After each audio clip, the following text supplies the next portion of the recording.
मुल्क में चंद गंदी वीडियोस ना होती तो ये गंदी हुकूमत ना होती।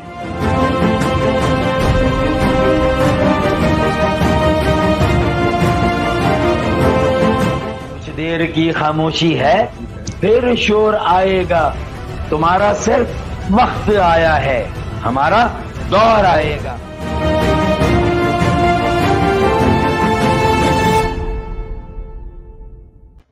बिस्मिल्लाहिर्रहमानिर्रहीम। अस्सलाम वालेकुम दोस्तों, मैं हूं Parvez Sandhila social media talk show के साथ।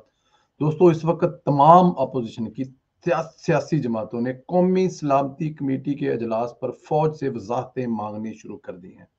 पाकिस्तान पीपल्स पार्टी के चेयरमैन बिलावल भुट्टो जरदारी ने सबसे पहले ट्वीट करके DG ISPR से वजाहत मांगी और कहा, पाक फौज ने सलामती कमेटी के अजलास में अपोजिशन जमातों को गद्दार करार दिया गया है।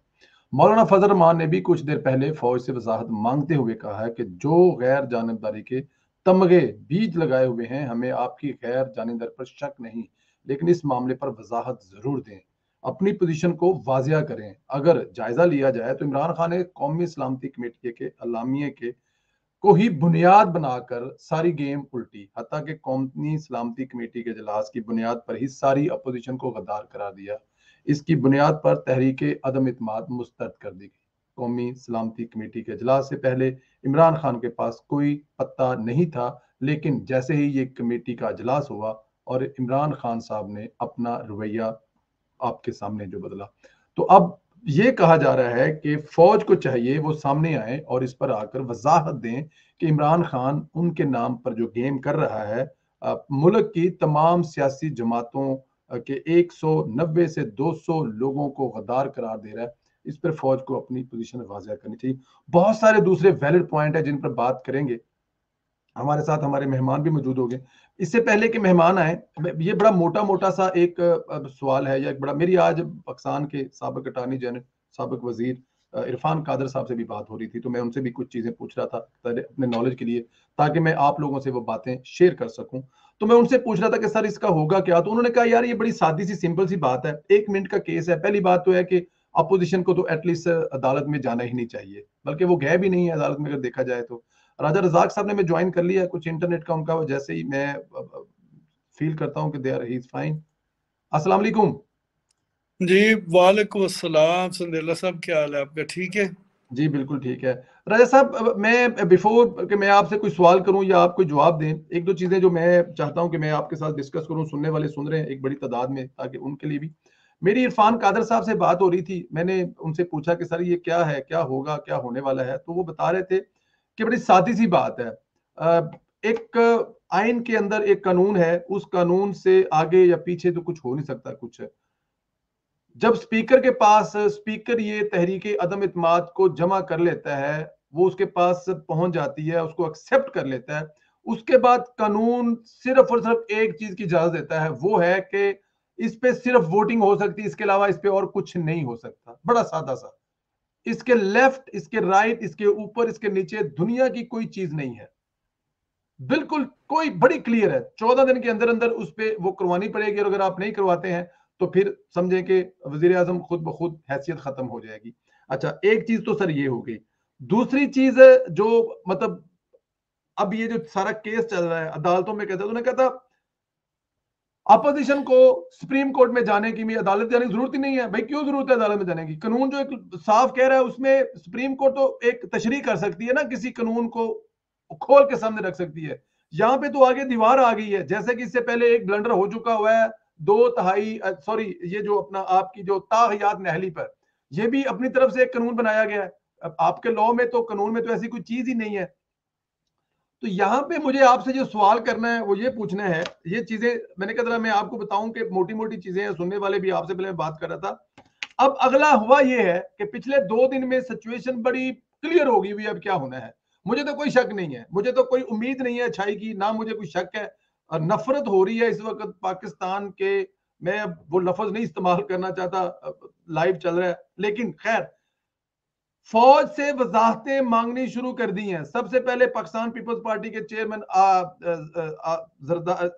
बिलावल भुट्टो जरदारी साहब ने, उसके बाद मरियम नहीं सॉरी दूसरे नंबर पर मांगी है जनाब आपके मौलाना फजल रहमान से, और अभी पीएमएलएन की स्पोक पर्सन ने भी फौज से वजाहत मांगी है कि अपनी पोजीशन वाज़ेह करें। इमरान खान साहब आपके कंधे पे बंदूक रखकर पाकिस्तान की तमाम सियासी जमातों को गद्दार करार दे रहे हैं। 200 एमएनए जिनको कह रहे हैं वो गद्दार हैं, और वो ये कह रहे हैं क्योंकि जो वो मीटिंग हुई है उस मीटिंग में हर चीज क्लियर हो गई थी, उस मीटिंग में डिसाइड हो गया था कि ये सारी जमातें गद्दार हैं। तो फौज सामने आए और आके बताए क्या हम गद्दार हैं कि नहीं है। आप क्या समझते हैं कि फौज की तरफ से रद्द अमल आने में इतनी देर क्यों है, लेट क्यों है? नॉर्मल बात पे तो 1 मिनट से पहले ट्वीट, 1 मिनट से पहले डीजीआई पे आके बताना शुरू कर देते हैं, लेकिन यहाँ पे मुल्क का कानून तोड़ा गया है। कल से मुल्क में कोई हुकूमत नाम की चीज नहीं है, कोई वजीर नहीं, मशीर नहीं, कुछ भी नहीं है, और ना अदालतों के सर पे कोई जू रेंग रही है और ना फौज इस पे आगे कोई वाज़ा बयान दे रही है। बहुत शुक्रिया सुनेला साहब। ये वाकई बड़ा एक अफसोसनाक सूरत हाल है पाकिस्तान में ओवरऑल कि जिस तरीके से आइन को तोड़ा गया, और इससे बड़ा जुर्म और को हो नहीं सकता। ये एक आखिरी स्टेज है जी। और ये ऐसा जुर्म है कि जिसके बाद फांसी है, फांसी सजा है। तो उसकी सीरियसनेस से इस अंदाज़ा लगा लेना चाहिए कि ये क्या है। और फिर जो रवैया हमारे जो जज हजरात हैं, हमारी अदलिया का जो रवैया है वो इंतहाई अफसोसनाक है। कल भी उन्होंने गैर जिम्मेदाराना जो है वो गुफ्तगू की, और जिस तरीके से उन्होंने कहा जी कि अब जो है वो कल बात करेंगे, जैसे कोई ऐसा बड़ी बात हुई नहीं है। बिल्कुल। और उसके बाद जो आज का दिन गुजरा है ये उससे भी ज्यादा अफसोसनाक है। उन्होंने कहा था जी कि आज हम जो है वो मुनासिब फैसला देंगे। ये लफ्ज ही गलत है, मुझे इस मुनासिब लफ्ज पर ही एतराज है। राजा साहब, मुनासिब लफ्ज का क्या खैरात देनी है आपने कि आपके घर पे आए को मुनासिब हेल्प कर देंगे आपकी? आपने इसमें तो बड़ी मोटी सी लाइन लगी हुई है कि जनाब ये हो नहीं सकता। आपने क्या इस पे मुनासिब फैसला करना है? तो यही मैं कहना, ये उससे भी ज्यादा अफसोसनाक एक स्टेटमेंट थी कि भाई आपने मुनासिब फैसला नहीं करना, आपने आइन और कानून के मुताबिक फैसला करना है। जो आइन और कानून पाकिस्तान का कहता है उसके मुताबिक आपने फैसला करना है। और फिर नॉन सीरियस एटीट्यूड के आप 1 बजे जो है वो अदालत शुरू करते हैं और 3:30 बजे आप बर्खास्त कर देते हैं। 2.5 घंटे सिर्फ आपने इस पे गुफ्तगू की या इस पे जो भी है की। तो ये सूरत हाल तो बड़ी गंभीर है। और यकीनन देखे, नवाज शरीफ हमेशा मियां मोहम्मद नवाज शरीफ साहब हमेशा यही कहते आए हैं कि भाई इन पे एतबार करना जो है ना बड़ा मुश्किल काम है। आप समझ रहे हैं कि मैं किन की बात कर रहा हूँ। जी जी। तो इस सूरत हाल से नवाज शरीफ की उस स्टेटमेंट पे मोहर लगवा दी है लोगों ने खुद। जब नवाज शरीफ कहता है कि इन पे एतबार नहीं किया जा सकता, तो इन्होंने ये जो खेल खेला है उससे जो है ये और चीज जो है वो मतलब खुल के सामने आ गई है कि ये एतबार के लायक नहीं है। तो ये इनको ज्यादा नुकसान होगा I think in long run. दूसरी बात ये है कि एक जगह पे मेरी बात हो रही थी तो, और जिससे थोड़ा बहुत लग भी रहा है, अब कल थोड़ी सी पोजीशन वाज़ेह होगी कि वो चाह रहे हैं कि इसको जो है ना वो सेफ एग्जिट दे दिया जाए। और सेफ एग्जिट देने का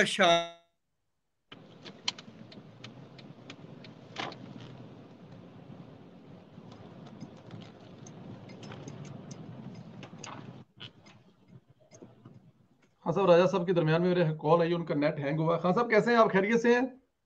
सर अल्लाह का शुक्र है, बस थोड़ा सा मसरूफियत है, माजरत चाहते हैं। क्या टॉपिक चल रहा है? सर टॉपिक ये चल रहा है कि पाकिस्तान की तमाम सियासी जमातों ने फौज से वजाहत मांग ली है कि इमरान खान ने उस मीटिंग की बेस पर, उस मीटिंग के सर पर जो सलामती कौंसिल की हुई है, मुल्क के 199 या 200 एमएनएस को गद्दार करार दिया गया है और पाकिस्तान की ये तमाम पार्टियां गद्दार करार दी गई जो इस वक्त अपोजिशन में है। और अदालत वाला मामला बाद में करते हैं, लेकिन सबसे पहले फौज से वजाहत मांगी जा रही है। फौज इस पे वजाहत क्यों नहीं दे रही कि इमरान खान साहब कह रहे हैं कि ये उस मीटिंग में सब कुछ तय हो गया था, उस मीटिंग में सब कुछ बता दिया था, और लेकिन इस पे फौज का कोई रद्द अमल नहीं आ रहा। तो पाकिस्तान की सियासी पार्टियां इस पे काफी ज्यादा सख्ती, मौलाना फजल मान तो काफी सख्त प्रेस कॉन्फ्रेंस भी की है। जी जी बिल्कुल की है, और बाकी लोग भी बोलना शुरू हो गए हैं खान साहब के खिलाफ। सबकी आवाज एक जैसी ही है। फौज इसलिए नहीं बोलती कि फौज इस सारे किस्से की जिम्मेदार है। बाजवा डॉक्ट्राइन अगर किसी को याद हो तो ये सारा कुछ जो कुछ भी है, ये आप समझते हैं कि क्या पिछले 4 साल में आइन जो है वो जारी रहा है? क्या आपको नजर नहीं आता था कि ये शख्स ऐसे ही काम कर रहा है जैसे कि आइन जिसने अभी जैसे इसने खिलाफ वर्जियां की हैं? अब तो बहुत बड़ी फाश गलतियां कर गया ना। मगर इस मुल्क में आप सबको पता है कि ताकत का सरचश्मा जुबानी कलामी तो अवाम है, और अवाम के ऊपर साया जुल जलाल है, परचम हिलाल है। मगर जो ग्राउंड रियलिटी है, जो जमीन के असल ओनरशिप है, वो हमारे मुहतरम जो हमारे इदारे हैं उनके पास है। अब यहाँ पर ये कहना कि जी हम फौज से पूछ रहे हैं, सर आप फौज से क्या पूछेंगे? फौज आपको पकड़ के अगर अंदर कर दे इसके साथ मिलकर, तो आपको छुड़ाने कौन आएगा? हाँ, अब ये कह सकते हैं जज्बाती तौर पे कि सर हम लोग बड़े जबरदस्त मुमलिकत खुदादाद है, ये है वो है। वो चुप करके वो बैठे हुए हैं। इसका काम खत्म करने के लिए उन्होंने इसको हवाले किया अवाम के। अब अवाम जो है मुड़ मुड़ के उनको कह रही है आओ, मगर याद रखना कि कुछ लोगों की ये तासुरात भी आ रहे हैं कि न्यूट्रल नहीं है, वो हो सकता है इसको रीलॉन्च करना चाहें। ये भी एक मैंने एक बात सुनने में आई चल रही है, थोड़ी चल रही है, थर्ड में चल रही है कि जी जी उन्होंने देखा जी ये पिछले 4 साल सही काम नहीं हुआ, बदनामी बड़ी हुई, नए इसको टीम मेंबर्स दे के तो जनाब अली इसको ना अब आगे करके दोबारा उठाते हैं। ये भी एक चल रहा है। दूसरा कोई कह रहा है जी अदालतें फैसला करेंगी। अदालतों की हकीकत हमने कल डिस्कस कर ली थी। आप देख लें जो बेंच की तश्कील है वो ही उसमें ही आपको नजर आ जाएगा कि, और फिर उन्होंने भी एक दिन का आगे कर दिया। पहले कुछ और तरफ चल पड़े थे, मेरा नहीं, और आज IMF ने अपना फंडिंग बंद कर दिया। सर वो बाद में आया है कि वो उन्होंने तरदीद की है, उन्होंने कहा कि नहीं कंटिन्यू करेंगे। ऐसे ही होता है, कंफर्मेशन नहीं है। मैं आपको बताऊं कि वहां से भी चेक को रोकते रोकते जो है ना 7 दिन लग जाते हैं। ठीक है। हाँ, तो ये जो 7 दिन है ना वो तरदीद चलेगी उसकी। और आप अंदाजा लगाइए कि इस वक्त पाकिस्तान के डिफॉल्ट होने के चांसेस कितने हैं। जब आपकी सियासी अदम इस्तेहकाम होता है तो और आपकी बैंकों से कैपिटल फ्लाइट कर रहा हो, तो बाहर के जो डोनर्स हैं वो इसीलिए तो रुकेंगे ना, वरना उनको रुकने के क्या, उनको तो नुकसान है। तो मेरा कहने का मतलब यह है कि हालात मजीद खराबी की तरफ जा रहे हैं, और इसमें खान साहब और उनकी टीम के लोग जो हैं उनको जो फ्री हैंड दिया हुआ है, या तो वो फ्री हैंड ऑर्गेनाइज्ड है, जैसे कल आपने देखा कि हर आदमी अपनी जगह पर बिल्कुल तैयार बैठा हुआ था। ठीक है, हाँ बिल्कुल तैयार बैठा हुआ था। और बाद में DGISPR की तकरीर भी आई है। मेरा ये ओपिनियन है, लेकिन मेरा इस पे मैं भी गलत भी हो सकता हूं। मैं उस थ्योरी की तरफ नहीं जाता जो थ्योरी का जिक्र आपने किया है। आपने जैसे कहा कि लोग सोचते हैं इसको रीलॉन्च किया जाता है। क्या बाजवा साहब की एक दिन पहले इतनी तकरीर, पॉलिसी बयान, बल्कि तकरीर नहीं, यह पॉलिसी बयान था, और पॉलिसी बयान चीफ ऑफ आर्मी स्टाफ नहीं देता, वो मुल्क का वज़ीर-ए-आज़म देता है कि हम लोग किसके साथ हैं, किसकी मजम्मत करनी है, किसके साथ हमारे रिलेशन है।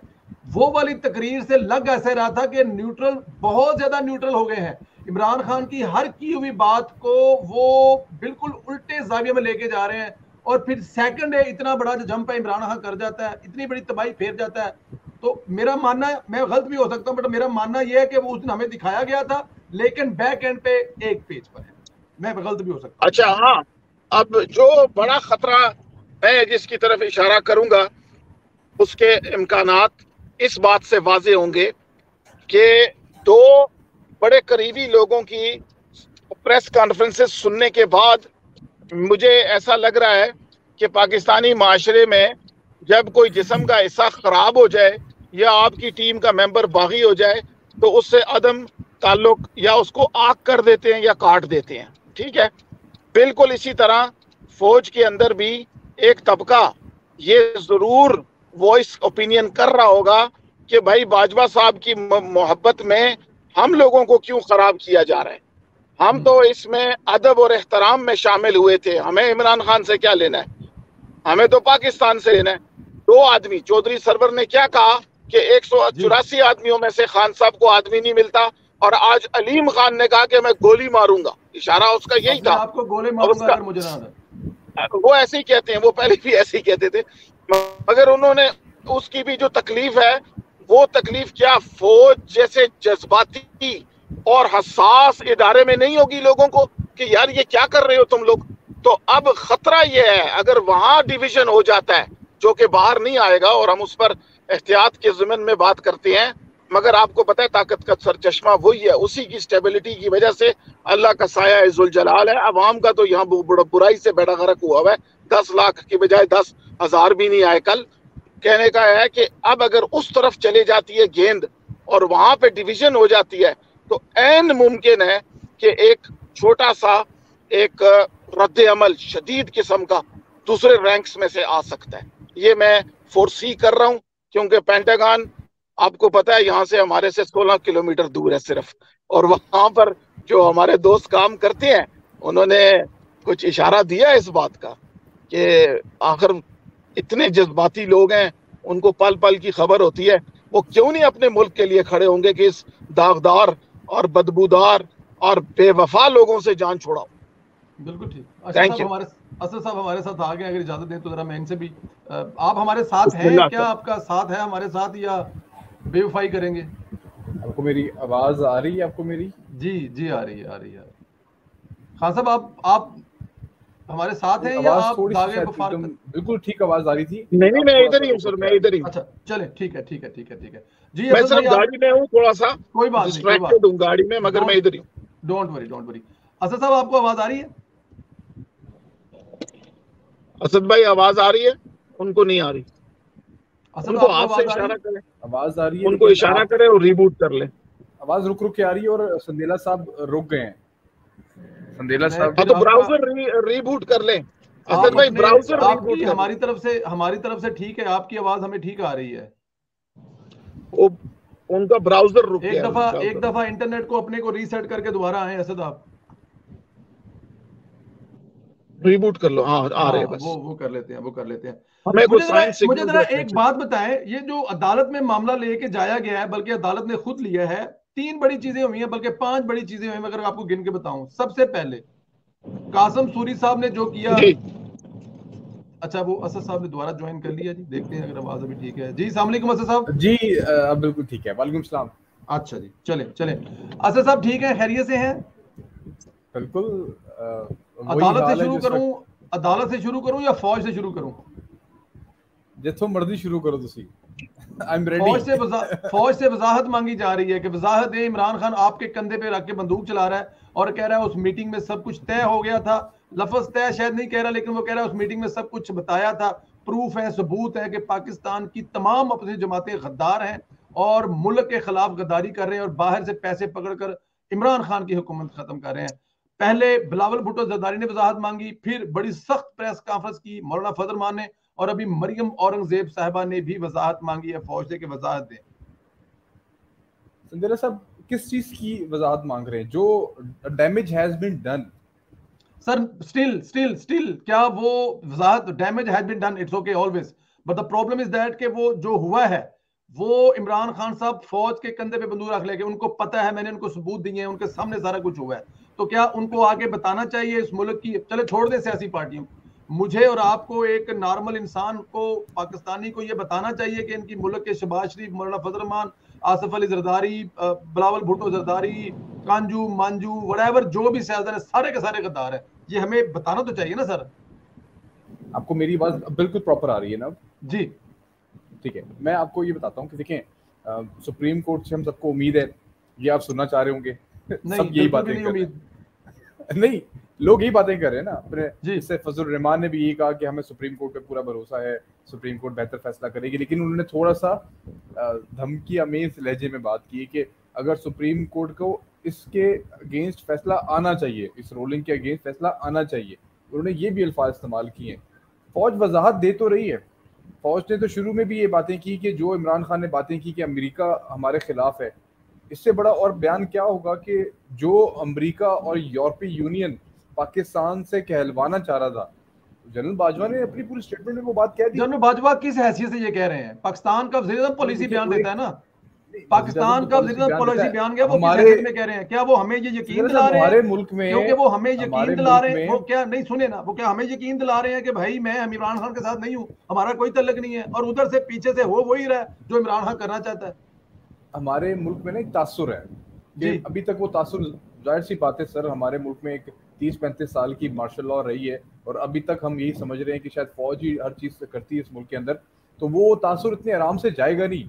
एक दफा ये कह देने का कि हम न्यूट्रल हैं, आई थिंक ये अवाम भी एक्सेप्ट नहीं करेगी और इतनी जल्दी हमारे जहनों से ये बात हमें हजम भी नहीं होगी ये बात। इसके लिए एक प्रोसेस चाहिए, मुझे प्रोसेस नजर आना शुरू हो गया है। डेफिनेटली अगर आप देखेंगे कि बहुत सारे लोग कह रहे हैं कि कॉल्स नहीं आ रही, कुरान पे लोग हलफ लेके ये बातें कर रहे हैं, हमें जो चीजें हो रही है कम से कम उस पर थोड़ा सा हमें ना इतना ज्यादा रिएक्ट नहीं करना, अभी फिलहाल टाइम नहीं है रिएक्ट करने का। लोग कुरान पे, लोग उम्मती होने के दावे कर रहे हैं, वास्ते दे रहे हैं कि मैं नबी सल्लल्लाहु अलैहि वसल्लम का उम्मती ना हूं अगर मैंने पैसे लिए हो या किसी का दबाव हो मेरे पे, इस तरह की बातें हो रही हैं।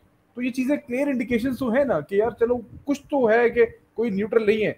ये जो सारा मामला हुआ है ना, लोग इसको बड़ा गलत इंटरप्रेट कर रहे हैं। मैं आपको बताऊं सर, अगर ये शैतानी अमल ना इमरान खान के जहन की, ना उसके ब्रेन चाइल्ड है, ना शाह महमूद कुरैशी का ब्रेन चाइल्ड है, ये जो कार्रवाई हुई है पार्लियामेंट में, ये बाबर अवान इसके पीछे है।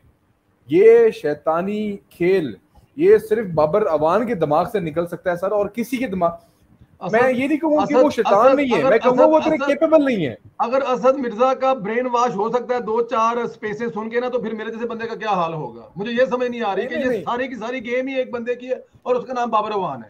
अगर असद मिर्जा का अगर ब्रेन वॉश हो सकता है ना, तो किसका? मुझे बताएं सर, इमरान खान कानूनी माहिर है, बिल्कुल माहिर है। आर्टिकल 5 आप उल्टे सीधे काम बताएं, उसको उल्टे सीधे काम, यही मैं कह रहा हूँ कि ये बाबर अवान की शैतानी है।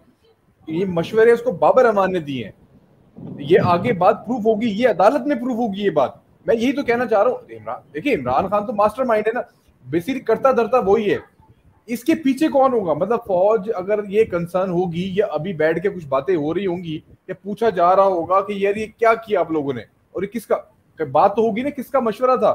फवाद चौधरी ने जो पढ़ा वो किसने लिख के दिया? जो कासिम सूरी ने पढ़ा वो किसने लिख के दिया?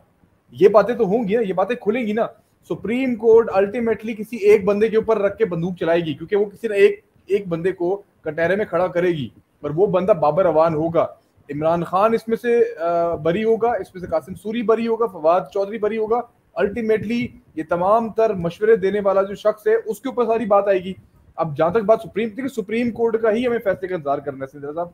हम अभी क्या मुझे बताएं, 10 लाख बंदा अगर नून लीग ले जाके, और मियां साहब के जराए से अभी मालूम हुआ है कि लोग कुछ बातें कर रहे थे, मैंने भी क्वेश्चन किया उनके जराए से कि ये जो मियां साहब खामोश हैं, लोग ये कह रहे हैं कि मियां साहब को बकायदा वैसी बात है, एक प्रोमिनेंट लीडर है इस वक्त पाकिस्तान के, उनको कोई बयान देना चाहिए, प्रेस कॉन्फ्रेंस करनी चाहिए थी। हम तो ये एक्सपेक्ट कर रहे हैं ना कि अवाम बाहर क्यों नहीं है मियां साहब। और मरियम नवाज का ट्विटर हैंडल इसके ऊपर इतना अग्रेसिव क्यों नहीं हुआ? वो आइन टूटा है, गद्दार कहा गया 95%, 70% पाकिस्तानियों को गद्दार का ही कहाँ है? मरियम नवाज किधर है? नवाज शरीफ किधर है? वो कह रहे हैं हम सुप्रीम कोर्ट के फैसले का इंतजार कर रहे हैं। ट्वीट है मरियम नवाज के, और ट्वीट है ना, मतलब हाँ ट्वीट है, एग्रेशन नहीं है, वो एक ववेला नहीं है, इस चीज के ऊपर गद्दार करार दे दिया गया। मियां साहब सिर्फ इंतजार कर रहे हैं, मियां साहब के जराए से मुझे ये मालूम हुआ कि वो इंतजार कर रहे हैं कि सिर्फ अदालती फैसले का, अदालती फैसला। मैं आपको बता रहा हूँ 3 महीने लगेंगे इस अदालती फैसले के। चलें आगे चलें, 3 महीने लगते हैं। देखिए फिर उसके बाद लाएमल रिमार्क्स आ जाएंगे ना, 3 महीने लगेंगे, और इन 3 महीनों में इस मुल्क का वज़ीर-ए-आज़म इमरान खान ही है। और अदालत ने ये कहा है, खान साहब जरा गौर कीजिएगा, असद साहब और आज का मेरा टाकरा जो है ना, वो अदालत ने कल ये कहा है कि जब तक हम ये केस सुन रहे हैं इस पे वज़ीर-ए-आज़म और सदर कोई बड़ा फैसला नहीं करेंगे। सदर ने चपेड़ मारी मुंह अदालत के, उसने कहा ये पड़ा तेरा। उसने सबसे पहले इमरान खान डी नोटिफाई करवाया, अदालत ने कहा कि कोई बड़ा फैसला नहीं चाहिए, इमरान खान डी नोटिफाई करवाया, और ठीक रात 11 बजे उसने कहा कि इमरान खान निगरान वज़ीर-ए-आज़म भी है, और अदालत के मुंह पे चपेड़ मारी। अदालत ने कर क्या लिया? इस बात अदालत ने खुद कहा ना कि कोई बड़ा फैसला ना किया जाए। कौन सी अदालत की बात कर रहे हैं? किसने अदालत की सुनी है? कौन सुन रहा है? अदालत नोटिफिकेशन आया आर्टिकल 244 के तहत, तो सर वो मना किया ना, मना अदालत ने मना किया ना सर, किया ना मना, ये तो पता है ना आपको कि इसमें कोई बड़ा तो सदर ने क्या फैसला माना उनका? अदालत ने 3 महीने लगा देने। अदालत की, मैं तो कहता हूँ कि ये अदालत का इख्तियार ही नहीं है इस केस को सुनने का, क्यों सुन रही है, किस लिए तो सुन रही है? अदालत में तो एक चिप बोर्ड लगा हुआ है कि भाई ये कानून है, इस लॉ के तहत जब ये असेंबली में पेश हो जाएगी तहरीक और तहरीक अदम इत्माद और इसको स्पीकर ले लेगा, उसके बाद एक ही चीज हो सकती है वो वोटिंग, इसके अलावा कानून में कुछ नहीं लिखा हुआ। तो किसकी तशरीह करनी है? हमारे पास वक्त अभी है, हमारे पास वक्त अभी है। देखिए अदालत में डे बाय डे कार्रवाई कर रही है उसके ऊपर। किस चीज पे डे बाय डे करनी है? क्या अदालत, अच्छा चले ठीक है, मुझे जरा समझाएं अदालत में किस बात पे करनी है, क्या बहस क्या करेगी अदालत? इस कानून की तशरीह करेगी। इससे पहले एक कानून की तशरीह हो चुकी हुई है जिसमें यह कहा गया है ताहयात नहली, आपके लॉ में कहीं भी ताहयात नहली की सजा नहीं है, और अदालत ने अपने पास से बनाई है, और इसमें भी अपने पास से कुछ बनाएंगे। 100% एग्री, मैं तो आपसे एग्री कर रहा हूँ सारी बातों से, लेकिन मैं ये आपसे ये बात जो मैं समझाना चाह रहा हूँ, बात वो जो मुझे समझ में आ रही बात ये हो क्या रहा है मुल्क के अंदर। आप अभी क्या करें, अदालत के ऊपर चढ़ाई कर दें कि यार आप फैसला एक दिन में क्यों नहीं दिया आप लोगों ने? हम तो बात ही कर सकते हैं ना, हम एहतजाज कर सकते हैं। जिस तरीके से गरीदा फारूकी ने बात की कि मुनाल का जब फैसला आना था तो रातों रात सारे चीजें हो गई, और जब हनीफ अब्बासी के बारे में कुछ, उसने रात को आपका प्रोग्राम सुना और हनीफ अब्बासी का जब मामला हुआ तो 12 बजे तक, हाँ अब हनीफ अब्बासी का तो बारात 12 बजे तक, ये सारी एग्जाम्पल्स हमारे पास मौजूद हैं। प्रॉब्लम सारी ये है कि इस वक्त अदालत क्या कह रही है, हमें उस चीज को देखना है, अदालत की इंटेंशन क्या है इस वक्त। अब देखिए इमरान खान ने आज एक बड़ा ब्लंडर मारा, उसने कहा कि मैंने इलेक्शन कॉल किए, आप लोग अदालत के पास पहुंच गए। उस बेवकूफ इंसान को ये नहीं पता कि अदालत ने आज खुद नोटिस लिया है। अपोजिशन चले, अपोजिशन अदालत के पास जा रही थी। उसने तो आज ये कह दिया कि नाला लाई लाहौर डिस्ट्रिक्ट लाहौर में है सर। वो तो खैर डोज इधर उधर हो जाती है, वो लकीरें कहते हैं ना, कभी लकीरें ज्यादा खींच लेता हूँ तो इधर उधर हो जाता हूँ, तो वो मामलात कुछ और हैं उसके। जर्मनी जापान की जब दो कॉन्टिनेंट्स मिल सकते हैं तो सर लाहौर रावलपिंडी तो फिर भी 300 किलोमीटर है। जी ठीक है असद, इसको